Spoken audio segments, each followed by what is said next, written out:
Today for library, we're going to be talking about being good digital citizens. Now, I know we've talked about this before, but it is something so important to remember that anytime we're connected on any type of device, it could be our iPads, it could be a phone or parents' phone we're borrowing, a computer, smart TVs, video gaming systems, anything like that where we are on technology, connecting with each other's, we need to make sure that we are being smart or being responsible, respectful, and being safe. So let's go ahead and take a look and learn some more. Digital citizenship. Navigating the world of technology can be tricky. Okay, so we want to focus on these three things: being respectful digital citizens, being responsible digital citizens, and being safe.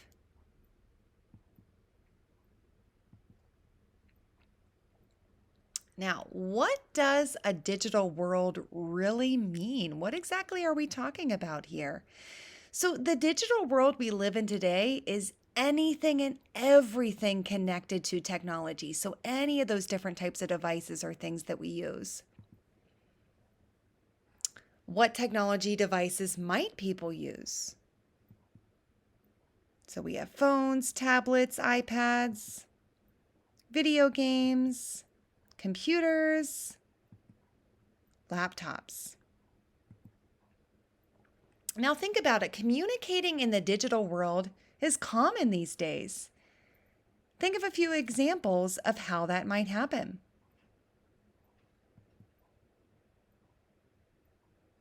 And here's just some icons to get you thinking about how connected we are in today's world.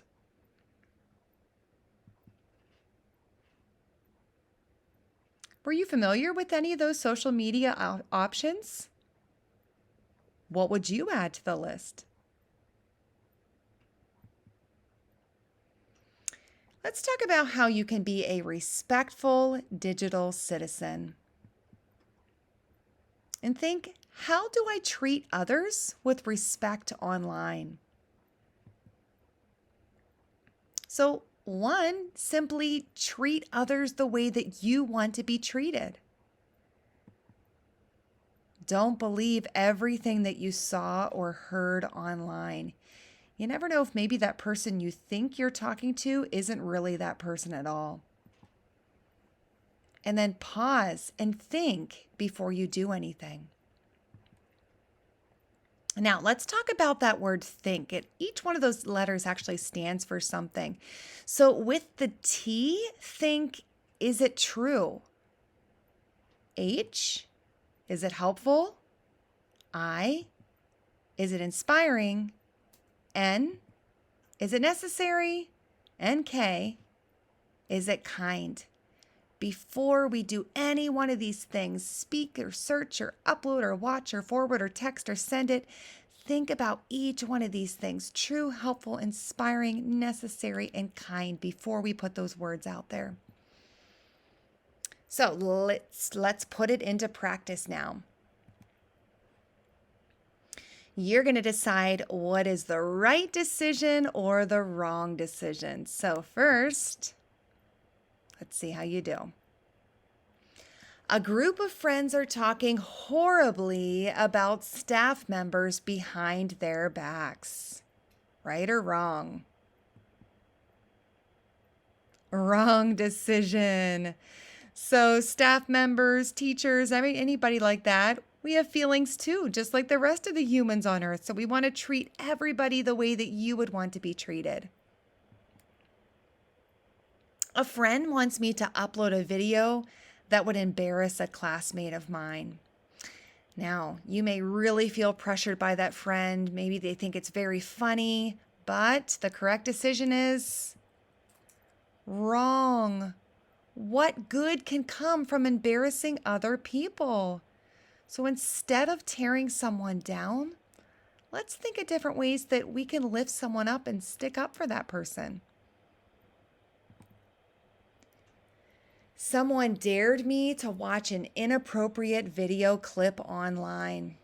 I told the other person that it's not something I need to see right now. Did they make the right decision or the wrong decision. Right?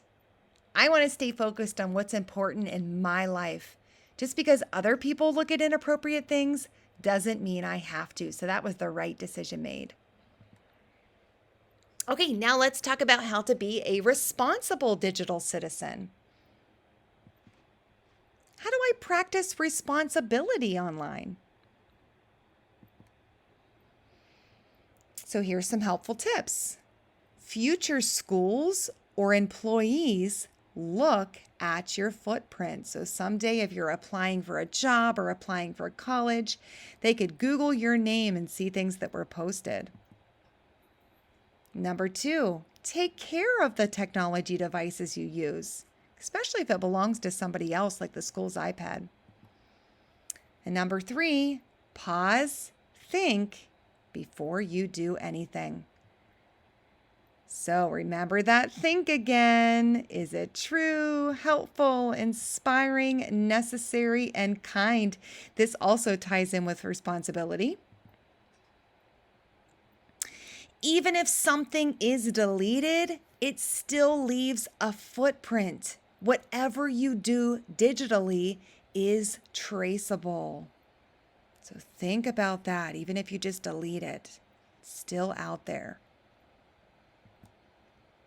We call that your digital footprint. So let's put it into practice. Now, we're going to read some more scenarios, decide what you would do, and if it's okay or not okay.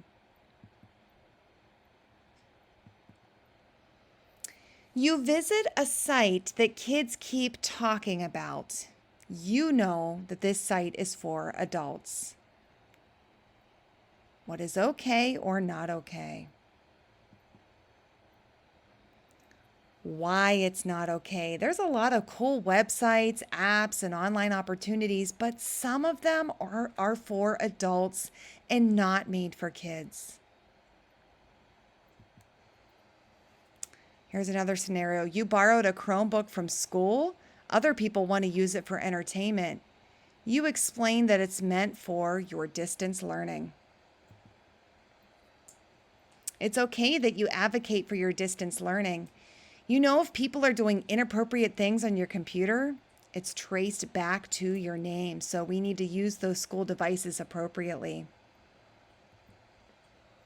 Okay, last section here is I can be a safe digital citizen. So number 1, you can't believe everyone that you chat with online. Number 2, personal information is supposed to be kept private. And number 3, pause, think before you do anything. And here it is again. Think, is it true? Is it helpful? Is it inspiring? Is it necessary? And is it kind? This also goes with safety too. Let's put it into practice again.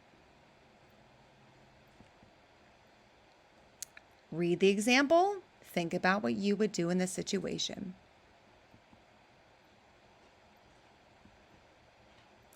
Someone says they like you.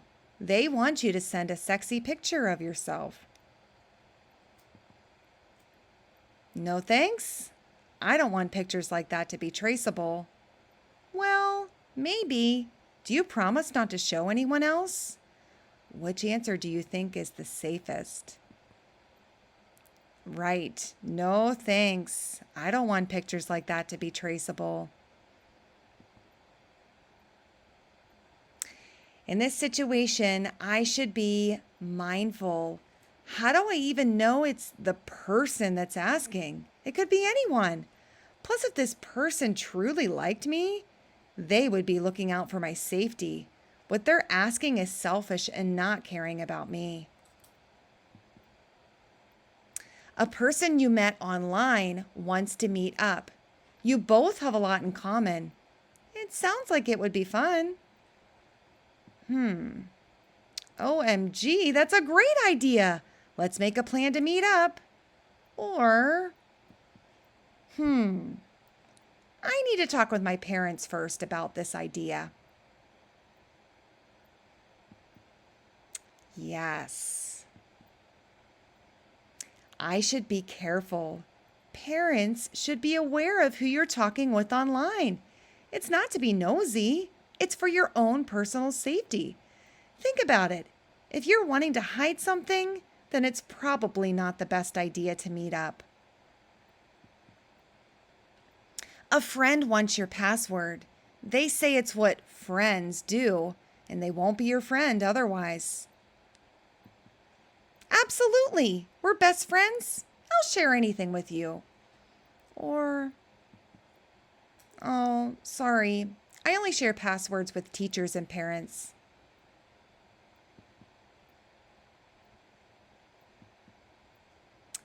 Yes, I should be protective.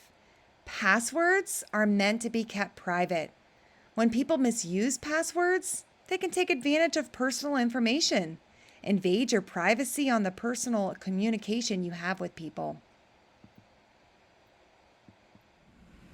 Okay, here I am in the Schoology Library course, going into the green folder for this week, and then into today's folder.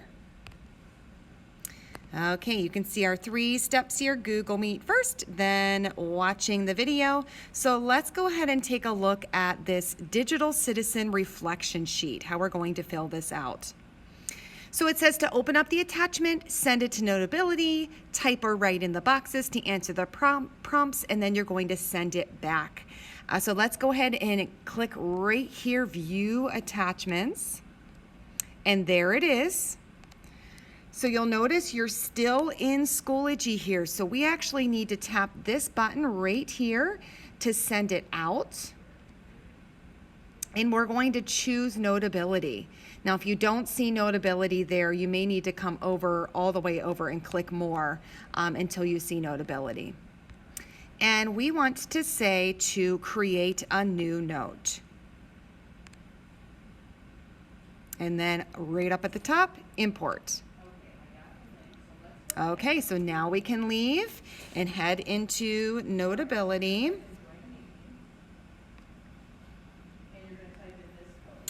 All right, let me head back here, and it should be, yep, there it is, right in my recent notes. So now I can edit this. So right now when I look at my tools, I see the purple pencils on. So as I'm sliding around, I want to make sure I switch to the finger here. Digital citizenship, what would you do? So you would read these prompts here, and you could do a couple of different things. You could write if you want to. It's a little bit trickier with writing, though. It's a lot easier with a stylus. Or you could use the text box. If I tap right there with the text box, then I can type right in there. Now, if you have a keyboard, it's a lot easier if you're plugging in a keyboard because then it is not covering up your whole screen with the keyboard here. And scrolling down at the bottom here, in the digital world, how can you practice respect? How can you practice responsibility? And how can you practice safety? Again, writing or typing in each of those boxes to answer each of those. Okay, when you are done, you're going to tap over here to send it back, all the way down to Other Apps. And just double check here. It's best if you attach it in a PDF form here. Then share the note. Okay, under the apps here, we should see Schoology. If you don't see Schoology, you could go under here to More. So let's say tap the Copy to Schoology here. And then what you would do then is go to Submit to Assignment. And you would actually, I'm not going to be able to see it on my end, but you would tap the library course and look for the assignment that says Digital Citizenship Reflection and attach it to that.